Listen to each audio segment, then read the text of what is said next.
two They things are. together. They're line drives. Yeah. Yeah, if you do those two things together, you'll have a higher BABIP. 360 isn't crazy high. Isn't 330ish what people take as like average, right? Is it lower than What that? for a BABIP? Yeah, it's like between 300 and 330, right? Yeah, Somewhere in it's right around 300. that. Oh. It just depends on what the Well, yeah. let me put it this Right around way. 300. No, yeah, you're right. The average is around 300, but if a guy had like a 324 BABIP, you wouldn't go. You would say that's not crazy high. So like, it's only when you get above 330 that you start thinking that's a high BABIP. That's what I'm thinking. Like it's kind of a bell curve around 300 with about a 30-point range, like Well, 270. let's look at this. So we're talking about Avisel Garcia. So this year he's hit 60 ground balls. He's hit 46 fly balls and 31 line drives. So, and he's still got such a high BABIP. And like I said, that's because he's not hitting a ton of, he's not trying to swing for the fences. Nope, he's not. They're doing something right down there in Tampa. They really are, man. I sent you another stat on the online that was talking about O swing percentage with Tommy Pham being in was it number 3 overall on that, or no, number 4 on a list of the top 10 with guys like Trout, Bregman, Betts, Andrew McCutchen around him, and that basically is their chase rate, and essentially that says to me that Tommy Pham is not swinging anything outside of the zone. And like I said, they're in on all these metrics, man. And I was really, really surprised to see him traded from St. Louis 2 years at the All-Star. What is it, the trade deadline last year? It was one of the more shocking things to me. I looked at that, and it's like once you got off like the really top guys, like you got to like number 12, 13, like 8, 12, 13, you got guys in there like the names are like Joey Gallo, Carlos Santana, kind of these. There's a lot of like the 3 true outcome guys. The guys are like in that Jack Cust mold where I only swing at the ball when it's my pitch, kind of thinking. Well, the good thing about that with Tommy Pham, though, the thing that he wasn't that player early on, dude. You remember he had those eye issues coming up through the minors and early on in St. Louis, where he has a hard time seeing the ball. So the fact that he's recognizing the ball with that kind of at that kind of rate is impressive to me. I don't know. It's just one of the things that stuck out to me when looking at that. I was big on Tommy Pham going into this year, just because of what he did in such a small amount in Tampa. Once he was in a situation that was a little bit more, I think, he was great, psychologically friendly to him. I'm trying to pull it up because there's some other names on there that I thought were interesting, or at least I thought there were other names on there. Here we go. He did last year with the Rays. Let's see here. He 17, 18. Oh, 18. It's speaking of which, Andrew McCutchen actually, this is a couple days ago. He's actually number 1 as of today on this list. Yeah, because there's a couple games that have been played. But like Brandon Nimmo's on that list, Joey Votto, Joe Panic, Dexter Fowler. I know we're talking 6 through 10, but those guys aren't that great. It's kind of a weird thing. I don't know where this O swing percentage. I don't know. I don't know if it's it might be correlative at some level, but not causal. Like I'll show you something here. Right when you get this thing, the first, I went to Fangraphs and I looked up who the leaders were because I want to see new people. That's why I know McCutchen's the new number 1. Another name. It's like if I were to tell you who the worst guys are at O swing, the absolute worst guys on O swing. All right, now we're going to knock out the first 2 guys because those 2 guys are bad. And the number 1 guy is really, really bad. That's Kevin Pillar, all right? Okay. Number 2 is, as we talked about before, having a pretty good year this year, is Jose Iglesias. But here we go, 3 through 10.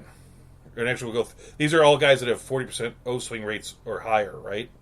Number 3 is Javi Baez. Would you have him on your team? Honestly, no. I've never been a big Javi Baez fan, and that worries me a little bit because, like I said, he's always been one of those guys with a high batting average, but he has no plate discipline. He does not walk a lot, and so he's getting lucky by putting the bat on the ball. But I just wonder if that skill ever deteriorates, his batting average could drop off the map, and then he may not be anywhere near as viable a player. All right, 4, 5, 6. Yadi Molina, Jonathan Scope, Tim Anderson. All guys that are free swingers. But they're all pretty good players. Number 7, 8, Sure. 9. Number 7, 8, 9. Eddie Rosario, Edalberto Mondesi, So Nicholas I'm Castellanos. hearing by all these names. all these names are low on base percentage guys to me. So that this does translate, Douglas. Every name you're saying, if you look at Tim Anderson, low on base percentage guys. I mean, last year he was a 298 on base percentage guy. Adalberto Mondesi is a low on base percentage guys. These are guys that don't have a lot of plate discipline. They're not selective. They're swinging at pitches and they're hitting pitches. But look at Vlad Guerrero. Vlad Guerrero had an outstanding skill set, but he had no plate discipline. He was swinging at pitches all over the place, but he had just that natural athletic ability to hit him. That's why there's so much talk about Vlad Jr. being so much better, because he not only has that same natural skill set, he has the plate discipline and the ability to recognize which pitches he should be swinging. And in the major leagues, that's a huge factor in recognizing pitches that you can do damage with. When I said it with Dominic Karlov, it's like when you look at like the 10 best at this, the Mookie Betts guys, you go, those are some pretty good names. When you look at the 10 worst, you go, those are some pretty good names too. It's kind of all over the map with how it goes. It's a different way of skinning a cat. You know what I'm saying? There's different types of players, different types of approaches. The point being that all these guys on this list that I just named off, the rest of the names are Ozzie Albies, Rowdy Tellez, Nolan Arenado, David Peralta, and Avisail Garcia. Those are all the guys that are 40% or over. That's the bottom 14. And it's like Nolan Arenado is a pretty good player. I think we all like that guy. The thing about it is, like you were saying a couple weeks ago about how maybe the launch angle revolution needs to find its next thing. Like, everybody's doing this now. What's the next thing? And I think that the next thing is pretty obviously swinging at the ball. And I agree. Putting the bat on the ball. And I mean, like, I watched a bit of a Twins game, and I constantly say I don't like watching American League Baseball, but I'm enjoying watching the Rays play, and I'm enjoying watching the Twins play. If I told you the Twins had the best record in all of baseball, would you believe me? We did a preseason show beforehand, and I said that they're going to win the Central, and I thought they'd have the second best record in the baseball. I thought the Red Sox would be number one. They have the best record in all of MLB right now. I was looking at it yesterday. It was insane. I think they have like 16 losses, and I was like, holy crap. I work on the assumption that the American League is really full of lousy baseball teams, and it's like, and there's only like one team that wants to win, and that sounds like the Twins. Like they're the only guys making real moves. They've been awesome this year, man. I like what they're doing, and that whole team is hitting across the board. I mean, look at what Polanco's doing is absolutely insane. I don't know if it's sustainable for him to hit, well over 300 with power the rest of the season, but it could be. Especially with the lineup that he's not like, they can pitch around him. I'm trying to remember who they were playing, but I know that Pineda was pitching for the Twins, but they were, and there were 2 outs, and Williams Astudillo came up, and Williams Astudillo, if you look at his scorecard on Fangraphs, his hit skill is 80. Like he's a guy that just knows how to put a bat on a ball, So he hits a single. And then you get this. The guy batting after is this rookie Luis Arias, guy that I've picked up in a number of leagues. Luis Arias has never hit under 300 anywhere in the minor league. He's a career like 330 minor league hitter. Not much power, not much speed, but just a guy who could hit the ball in the Williams Astudillo. Well, he fights these things off and just hits a single, and then it allows Buxton to hit a home run and knock him in, and Minnesota goes on to win the game. It's like, wow, these guys actually beat them after 2 outs with their bats because they go, I'm going up there, I can hit the ball. It's like, that was just, I just kind of, I stood up and cheered, metaphorically. When I saw it, I go, that is just some cool shit, That's funny. So I'm on board with the Twins this year. On board with the Twins, yeah, man, on board with the Rays. It just shocked me when I saw that, dude. I just wonder if they're going to be a player at the trade deadline. Maybe they could be like a sleeper team. They could go after a guy like Madison Bumgarner. Could you imagine Bumgarner putting in that rotation and just letting him loose, dude?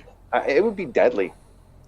They have some interesting guys. They just threw out. You were talking about rookies. Who was the guy they threw out? They threw out Delvin Metzler this week. Did you see him pitch? That was. I've been watching too many Twins games, but he threw 6 innings. He threw like a quality start and a thing. The guy threw 75 pitches. Only 19 pitches were outside of the strike zone. Like, wow. He looks like I mean, not physically looks like, but his approach to the thing looks like Kyle Hendricks. He's a rookie that If I was in an AL only league, I'd buy him. If I was in a deep league, I would at least go. Let's see another start, But he's somebody to watch.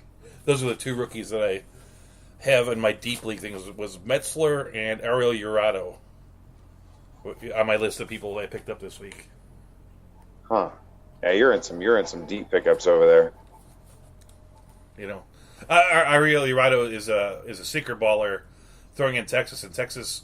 I don't know if you've seen what Texas's pitching staff has done. It's like everybody throws a quality start down there. Just everybody. It's ridiculous. I mean, I had to pick up Lance Lynn recently with a stretch that he's been on, just because I had no pitching in a deeper 15-team league. I went and grabbed him, but he's been phenomenal the last couple starts. That whole Texas team has just kind of put it together. Aside from my boy Leclerc, who hasn't righted the ship quite yet, but I'm hoping he'll get there. He's righted the ship. They're just waiting. I heard they're using him as an opener this week. That's not what I want to hear. He's opened.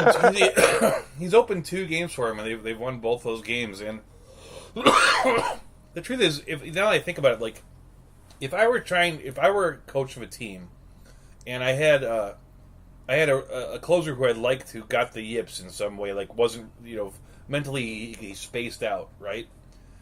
Sure. I think that throwing him in as the opener of a game is the next closest thing to being the closer of the game. You're faced with a situation where you're only going to pitch 1 inning, no more, just like a closer. It's like you have 2 outcomes, right? You let up no runs, and you've had a good day. You do anything else, you've blown it. That's like right. That's like the closer, right? Sure. It's like, to me, it seems like I actually kind of like he's in the opener spot rather than him, pitching like the 6th inning versus the 6, 7, 8 batters. I think like that's getting him ready to come back. And those other guys have been, Kelly and Martin haven't been good. It's like I think that over the last 2 weeks, Leclerc's whip has been like .25. Like in 6 or 7 innings, he's let like 2 base runners. That's it. He's ready. He's back. Well, I'd like to see it. I hope so. But right now, right now, what they're doing is working, and that's actually what the Texas did. Is like whoever plays well is going to get a shot. And if you don't play well, we're going to send you to the minors or whatever. They're trying out to hold Joey Gallo in center field most days. And I mean, he's actually been fine out there defensively. There are probably 8 better center fielders than him, but he's middle of the pack, solid, not negative, and you have a guy that hits 40 home runs out of center field that'll take you pretty far, right, Curtis Granderson? God, and he's been so good this year, man. I mean, I don't know that it's going to be sustainable the whole entire year. But there's nothing that leads me to believe that it can't be close to this level of production. Well, I was actually looking at like the top 20 players this week, like there's a lot of kind of surprise names, and they're like surprise Hunter Pence, And I'm a little bit. I know you were big on Gallo before the season, but if you were to think that he would finish number 13 on the year. What? Right now, he's 25 on the player rater for the season. I think that he's top 20. I think he's a top 25 player right now. You really thought he was that? I really believe he is. Yeah. You thought he was that high? I know for a fact. I'm looking at it like. No. I mean, before the season, you thought he'd be that high. Yeah, I believe he is that high right now. No. Yeah, he's exactly number 25. I'm looking at it right now. I don't think he's had a 278 with 15 homers, 35 RBI. He's got a 422 on base percentage. That's phenomenal. I mean, that's the thing that I probably would have said. If he can get his batting average up into like 270, 280, this guy could be a top 20 player. If he can just be 250. Honestly, if it finishes 250, 260, I'm going to be. If he can just be Chris Davis, he'll still be good at that number. He's going to be valuable to me. I just think that the reason why he's jumped into that talk of the top number of players 25 is because the batting average drives everything else. You can hit 40 home runs and make a whole slew full of outs, and it's not as impressive. I mean, Chris Carter got cut his last year when he hit 38 home runs. God, where did I read about Chris Carter like 3 days ago? He's playing somewhere right now. I think can't remember where the hell it was. The Angels still own his rights, and he's still hitting. No, he's playing like either in some foreign country. I think it's Australia. Let me pop it up. Hold on, let's see if I can find it here. I was literally reading about him like 3 days ago, and he's got a ton of homers, and he's hitting like over 300. Let's see here. Chris Carter is a American football